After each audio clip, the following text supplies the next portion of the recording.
only thing we have to fear is fear itself. The National Weather Service has issued a severe thunderstorm warning. Welcome to the Common Sense Practical Prepper Podcast, where prepping doesn't have to be complicated or expensive. Coming to you from a well-defended off-grid compound high in the mountains. Coming to you from his Florida room in Richmond, Virginia. Neither off-grid nor well-defended, unless you count his chickens and cats. Here is your host, Keith. Well, thank you, professional voiceover guy. Hey, y'all, it's Keith, and welcome back to the Common Sense Practical Prepper Podcast, August the 4th, 2025. I want to start out by answering an email. This is in reference to a couple podcasts ago when I talked about bartering with silver, and somebody emailed me asking what I thought about what they call junk silver, old dimes, nickels, and quarters way back in the day that had a higher silver content. So I don't know a whole lot about it, so I went ahead and went on the SD Bullion website, and they are selling junk silver at spot. Now, if you remember, spot is at any given time the current price of silver per troy ounce. In looking at their website, they are selling $5 of U.S. silver Roosevelt dimes. Check me on my math. I believe that would be 50 dimes. Get you $5. That's face value. That's, you hold out 50 dimes and that's $5. But the amount of silver in those dimes comes out to, in that whole 50 dimes, is 3.75 troy ounces for all of that. And they're selling it at spot.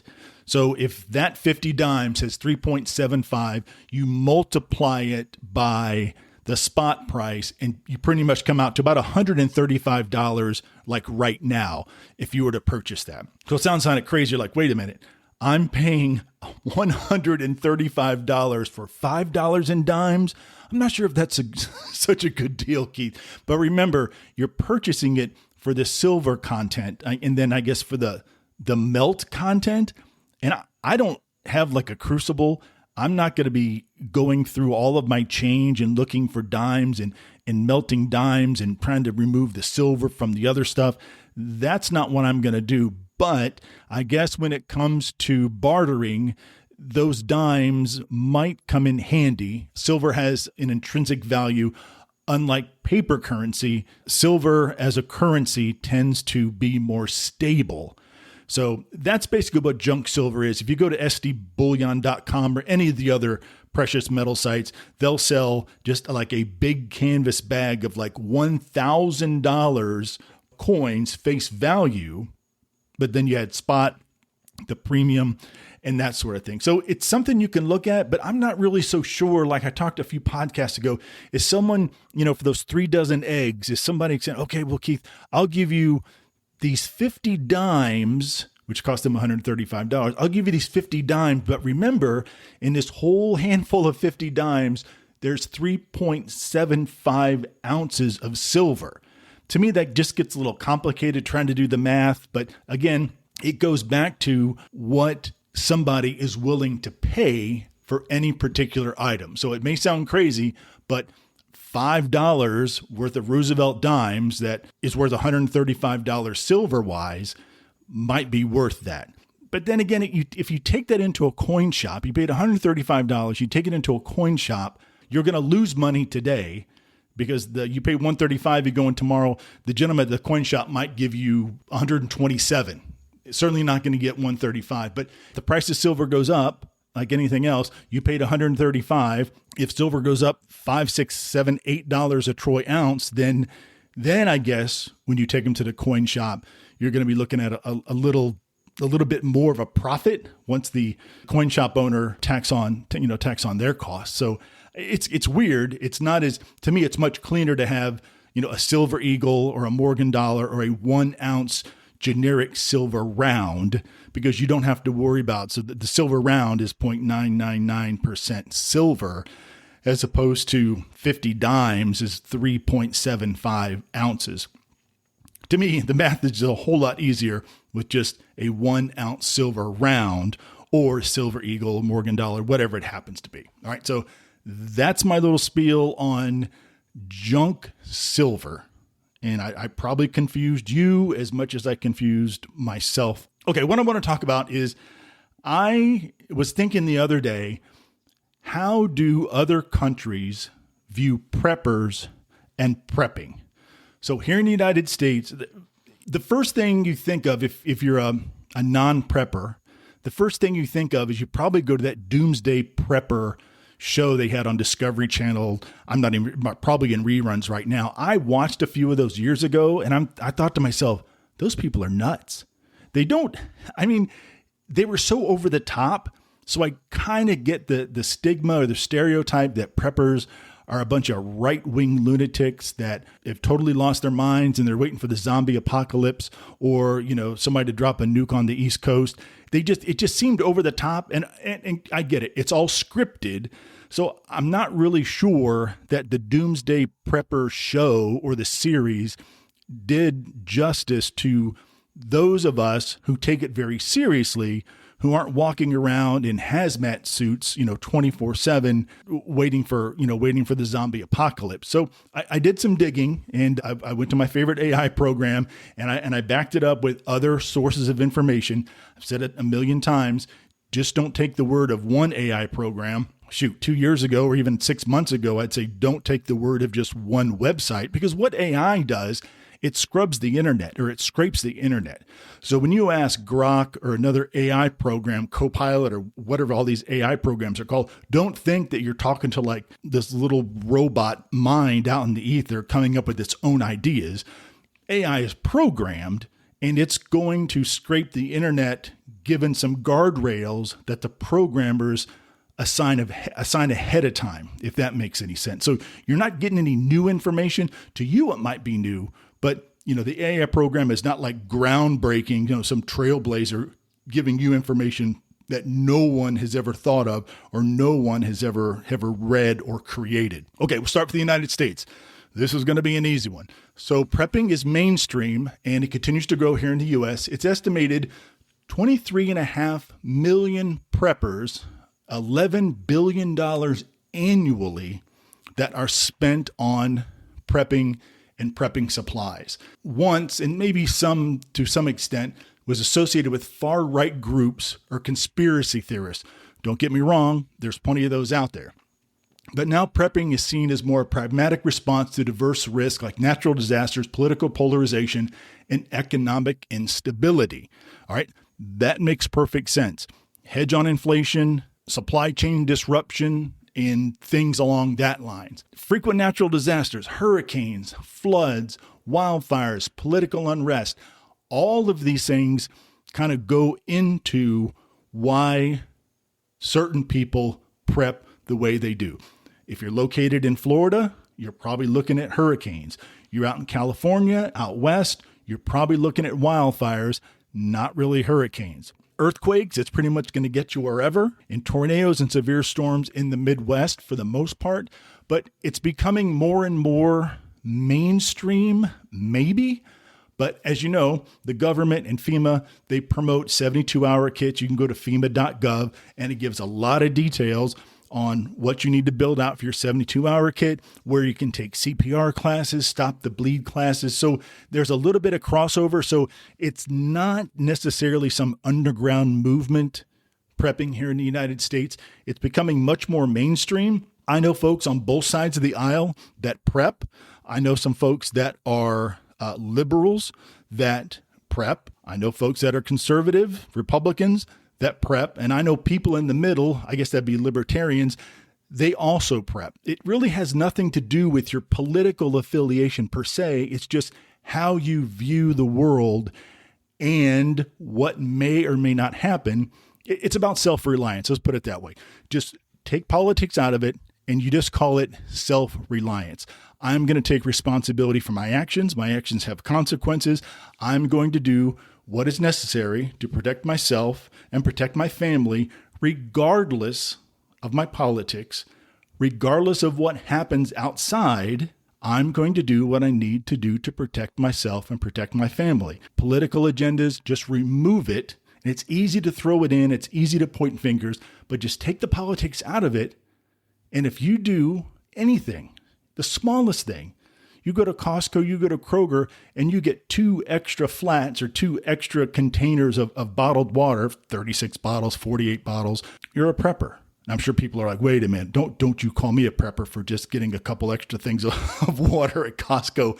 But you are. You're being prepared. What are you being prepared for? Well, I'm being prepared for the really hot weather that's coming up. Okay, well, why do you have a flashlight and a bunch of lanterns and a bunch of emergency candles? Well, I'm kind of being prepared for in case the power goes out. If you don't want to be called a prepper, you think it's a negative stereotype, there's some stigma attached, call yourself whatever you want. Call yourself just preparing for something. If you don't like the word prepper, you do you. Talk about the United Kingdom. Prepping is much less widespread than in the U.S. It's also viewed with skepticism or amusement and associated with eccentric survivalists, which is really kind of odd. And with Brexit and some of the instability in the EU, it's led to some shortages in food or perceived food shortages. When they have bad weather over there, they have bad weather, flooding, flash flooding. So it's a little more mainstream, well, certainly not to the extent that it is here in the United States. Talk about Sweden. Now, this is interesting.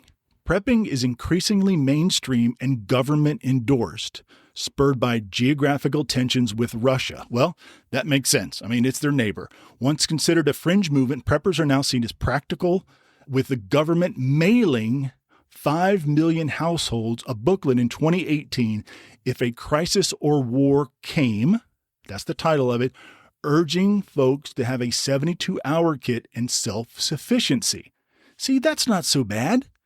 I guess if it comes from the government, more people would be likely to accept it, I guess. So if they're saying, well, the government is saying I should do this, then the folks in Sweden are maybe a little more accepting. Well, our government says the same thing. Go back to FEMA and all the other websites, the Red Cross. You can find a million different websites and all sorts of information to cover that. Finland, kind of the same thing. They're right next to Sweden. Germany. So prepping is growing, but it remains kind of a niche hobby, often associated with bushcraft or urban prepping, aka stocking up at Aldi. If you've never been to an Aldi, well, if you've been to an Aldi here in the United States, very similar to the ones in Germany, Aldi is the bomb. I love going to Aldi here, and I love going to Aldi in Germany. It's becoming more and more accepted over there. Now, there are very strict weapon laws in Germany. So, you're not going to have an arsenal like some folks might have here in the United States. Stockpiling, hoarding, a lot of people, those are negative terms. When you hear hoarding or stockpiling, it's kind of a negative term, but it's becoming more and more accepted. The government encourages basic preparedness, and what they use as their barometer is a 10-day food supply. So the government in Germany says, this is what you should have. They're going well beyond a 72-hour kit. They're going to 240. That's a 240-hour kit in Germany. Urban preppers are more visible. They have gardens, small gardens, grow their own tomatoes, peppers, that sort of thing. So they're a little more self-sufficient, I guess you could say. Talk about Japan. So prepping is not explicitly labeled as such, but is deeply ingrained due to the frequent earthquakes. That was in 2011, was that really bad one. So we got earthquakes, tsunamis, and typhoons. It's seen as practical, non-controversial part of life. So government kind of stays out of it in a sense. There's no friction. The government mandates preparedness, go bags, seismic building codes, a lot of earthquakes over there, and the building codes over there are very, very strict. And society kind of views this as the norm and not really a subculture. Preppers are rarely stigmatized, as preparedness is recognized universally among all the people in Japan. All right, talk about a couple more. Australia. So prepping is growing in Australia, especially in rural areas. Now, what's the old adage? Everything in Australia wants to kill you. The spiders are about the size of small dogs. And so prepping is more mainstream. floods, wildfires, and folks, out there in the bush country, the Australian bush, those folks are in the middle of nowhere. It's almost a part of life to be self-reliant, self-sufficient when help is hours away, when the grocery store, the market is hours away. It's pretty much just a way of life. The government supports disaster preparedness, and society increasingly respects preppers, especially after recent climate change events. India, here's an interesting one. Prepping is emerging in India, particularly in urban areas, and is viewed as a practical but niche trend. Influencers like Little Urban Prepper, whoever that is, promote urban survival, but it's not really widespread, and it's often seen as an import from the West. Over there, climate risk, floods, heat waves, earthquakes, economic instability, and urban density tend to drive the interest or drive prepping. So many people jam-packed in a little area. I've said it before, take New York City. The power goes out for an extended period of time. There's some sort of supply chain issue. You have a lot of people in a very small area. The little markets are going to run out of food super quick. You don't have the large grocery stores like you have in other parts of the country.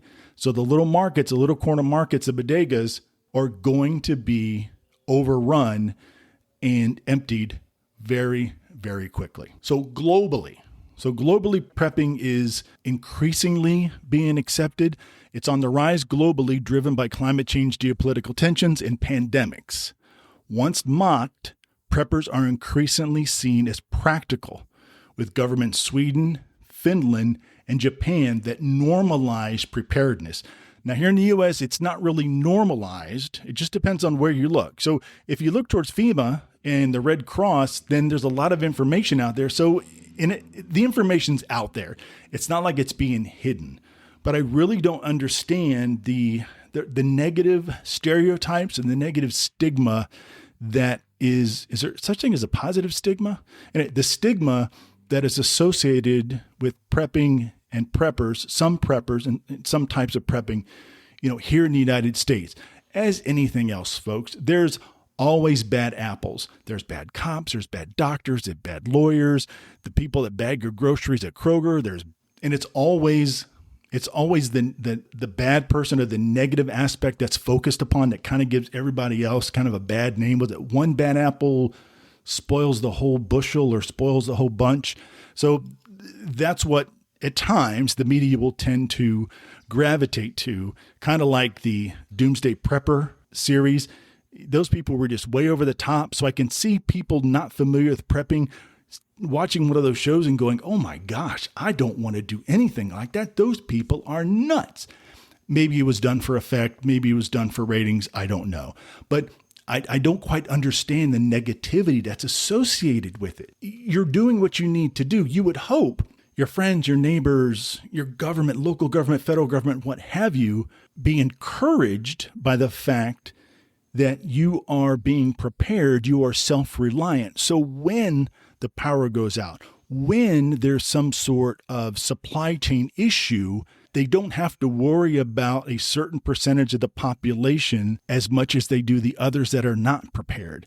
So the emergency services, food banks, the Red Cross, FEMA, there's going to be folks out there that are prepared, and there's different levels of preparedness, don't get me wrong, but you're going to have manpower and material and assistance that's going to those folks that have not prepared correctly, the elderly, whatever it happens to be.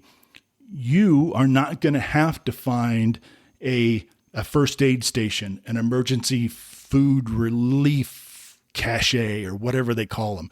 You're not going to have to try to find out how many miles do I have to walk or how many miles do I have to drive to get to a food depot to pick up my beans and my rice and my water and my powdered milk. You're already there. You have it in your home. You're already prepared for that sort of thing. So you don't have to risk traveling to these locations. And that would be definitely risky because there's people that do not want to go to these food depots, these food banks. They're going to wait for someone else driving down the road or walking down the road, and they're going to basically steal their supplies. They'll use the supplies, sell them on the black market, a million different things. You don't have to venture out necessarily, maybe for something, but if you're properly prepared, you're not going to have to venture out to the food banks, to the checkpoints to pick up whatever services are being provided. Talk about first aid, basic first aid, and maybe some advanced first aid, stop the bleed. Everybody should know CPR. Everybody should know the basic stop the bleed. You can go on YouTube. You can probably go to your local Red Cross. You can find all sorts of information out there. It's called Stop the Bleed. That's probably the trademark name of the program. There's IFACs, individual first aid kits, tourniquets, that sort of thing. So if you're prepared, you have food, water, shelter, and you have the basic first aid skills, you're set. Again, given the circumstances and the length of the supply chain disruption or the length of the powers that is out, you are prepared. You won't have to venture out. You won't have to worry about what's going on in the outside world, and you won't have to put yourself at any more risk than you already are. All right, folks, thank you so much for listening. And always take care of one another. Be safe out there. And until next time. Okay, voiceover guy, it's all yours. Thanks for listening to the Common Sense Practical Prepper Podcast. Be sure to subscribe so you don't miss an episode. While you're at it, help spread the word by leaving a rating and review.